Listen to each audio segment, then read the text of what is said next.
नमस्कार, India top news में आपका स्वागत है। Breaking news. महोबा मदरसा शिक्षा परिषद के सदस्य दर्जा प्राप्त मंत्री तनवीर रिजवी पहुंचे महोबा। मदरसा शिक्षा की बेपटरी हुई व्यवस्था को सही करने के लिए ही सरकार के सर्वे कराने की कही बात।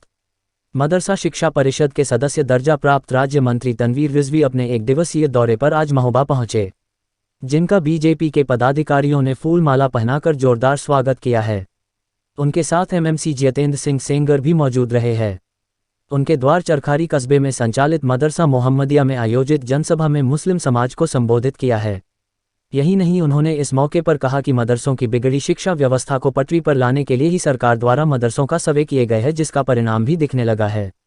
आपको बता दें कि उत्तर प्रदेश सरकार के मदरसा शिक्षा परिषद के सदस्य दर्जा प्राप्त राज्य मंत्री तनवीर रिजवी आज महोबा जनपद के चरखारी कस्बा पहुंचे हैं, जहां आयोजित जनसभा में उन्होंने कहा कि मदरसा प्रणाली इस्लाम के साथ शुरू हुई, लेकिन वक्त के साथ नवीनीकरण की आवश्यकता है।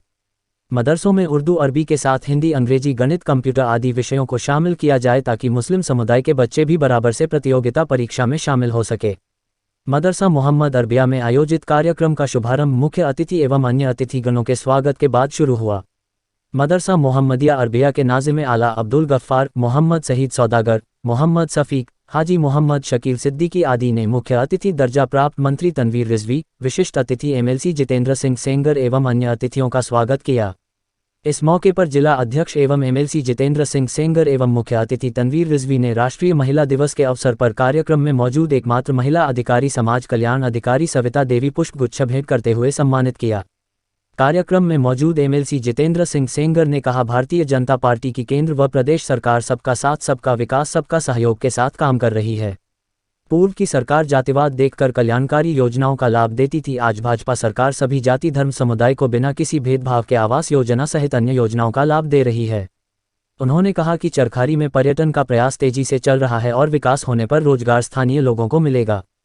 मुख्य अतिथि तनवीर रिजवी ने कहा कि मदरसों का आधुनिकीकरण बहुत जरूरी है। आज मदरसा के बच्चे केवल धार्मिक किताबों का अध्ययन करते हैं, इसके साथ ही उन्हें हिंदी, अंग्रेजी, कंप्यूटर आदि का प्रशिक्षण भी मिलना चाहिए ताकि कंपटीशन के युग में वह भी अन्य स्कूलों के बच्चों के समान हो सकें।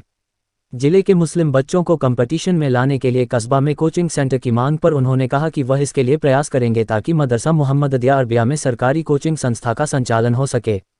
वहीं उन्होंने पत्रकारों से वार्ता करते हुए कहा कि सरकार द्वारा मदरसों के कराए गए सर्वे के माध्यम से मदरसों की बेपटरी हो रही शिक्षा को सुधारना है, जिसका असर भी दिखाई पड़ रहा है। कार्यक्रम के समापन पर नगर अध्यक्ष भाजपा रजनीश गुप्ता ने आगंतुकों का आभार व्यक्त किया। इस मौके पर शेख अशरफ, जहीरुल इस्लाम, एहसन अली, योगेश मिश्रा, कुलदीप भटनागर, इंजी अमित पटेरिया, अशोक महाराज, मुमता मेहदी, जाकिर हुसैन, युवराज सिंह सेंगर, शरीफ खां, सलीम ताज, याकूब खान, मुस्तफ़ा खान, समाज कल्याण के श्याम बाबू, भारी संख्या में भाजपा कार्यकर्ता, पदाधिकारी व मुस्लिम समाज के लोग। राज्य मंत्री दर्जा है ऐसे आदरणीय से जनाब तनवीर रिजवी का एक बार हम जोरदार ताली बजाकर उनका स्वागत करेंगे कि हमारे चरखारी में आपका आगमन है, स्वागत है। चूंकि चरखारी का रहने वाला मैं भी हूँ, तो इसीलिए निश्चित तौर से मेजबानी भी हमारे पास है और आपका हृदय से वंदन अभिनंदन करते हैं। यहाँ पर उपस्थित हमारे क्षेत्रीय मंत्री अल्पसंख्यक मोर्चा श्री शेख अशरफ भाई, जिलाध्यक्ष जनप्रतिनिधि, सभी का मैं हार्दिक अभिनंदन वंदन स्वागत करती हूँ। सर, जैसे कि हाँ, मैंने भी सुना कि कोचिंग की समस्या आप ज़्यादातर लोगों ने बताई है, तो हमारे विभाग से, सरकार से ही अभ्युदय कोचिंग निःशुल्क संचालित होती है। अभी तक उसका विस्तार सिर्फ महोबा जिले में ही है, मुख्यालय स्तर पर ही। वहाँ पे बच्चों को परीक्षा हम लोगों के पास है। ये भी हम लोग का गर्व का विषय है कि पूरे प्रांगण में सिर्फ एक ही महिला है और कोई दिखा नहीं, तो हम इनका भी सम्मान करते हैं। बात शुरू करेंगे यहाँ से कि हम पूर्वांचल के उस हिस्से से रहने वाले के पास हैं। सविता जी यहाँ पर उपस्थित इस मदरसा बोर्ड के सभी जो लोग, सईद भाई, सलीम भाई, गफ्फार भाई, यहाँ पर उपस्थित हमारे हाजी जी, पप्पू जी, यहाँ पर। देखिए, मदरसा शिक्षा प्रणाली के अंतर्गत सरकार ने बोर्ड स्थापित किया है। मदरसा शिक्षा को बढ़ावा देने के लिए हम इसका अच्छे से अच्छा सिलेबस बनाते हैं, एग्ज़ाम को इस तरह से कराते हैं कि वो नकल मुक्त हो और कहीं ना कहीं मदरसे की शिक्षा प्रणाली में जो गुणवत्ता होनी चाहिए उस गुणवत्ता को बरकरार रखने के लिए हम सारे प्रयास कर रहे हैं कि ये मदरसा शिक्षा प्रणाली भी उसी तरह चले जिस तरह से दूसरे बोर्ड अपनी शिक्षाएं चला रहे हैं। क्या कुछ वजह रही है पिछले दिनों में जिस तरीके से सर्च ऑपरेशन चलाए गए सरकार द्वारा कि मदरसे विवादों में रहे?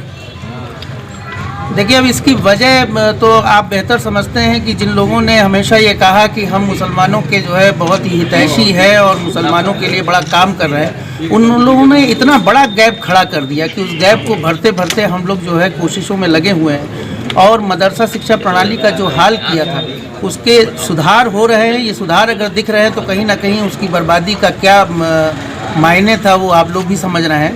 और मुझे लगता है कि शिक्षा प्रणाली जहाँ जो भी है, बोर्ड अगर मदरसा बोर्ड है तो मदरसे बोर्ड में भी बच्चे ही पढ़ते हैं। हमें बच्चों के हितों के लिए सोचना चाहिए, ना कि अपने हितों के लिए सोचना। सर, चरखारी में भी एक पुराना इस्लामिया स्कूल है, वहाँ पर उर्दू का एक भी टीचर ही नहीं है, जबकि वो सरकारी विद्यालय है। ये एक ऐसी समस्या है कि इसका जवाब इस तरह से नहीं दिया जा सकता जब तक कि उसकी पूरी चीज़ों के बारे में अवगत ना हो जाए। ऐसा क्यों है इसको भी देखना पड़ेगा। वैसे मुझे नहीं लगता कि उर्दू टीचर के लिए मुस्लिम होना ज़रूरी है। सर, क्योंकि वो देश आज़ादी के बाद से इस्लामिया स्कूल चरखारी में है और सरकारी है। अच्छी बात है, लेकिन उर्दू टीचर नहीं, वहाँ टीचरों की बहुत कमी है। तो मैं तो चाहूँगा कि हमारे जो अल्पसंख्यक के बच्चे हैं वो भी उर्दू में जो है अच्छी डिग्रियाँ लेकर आए और प्रयास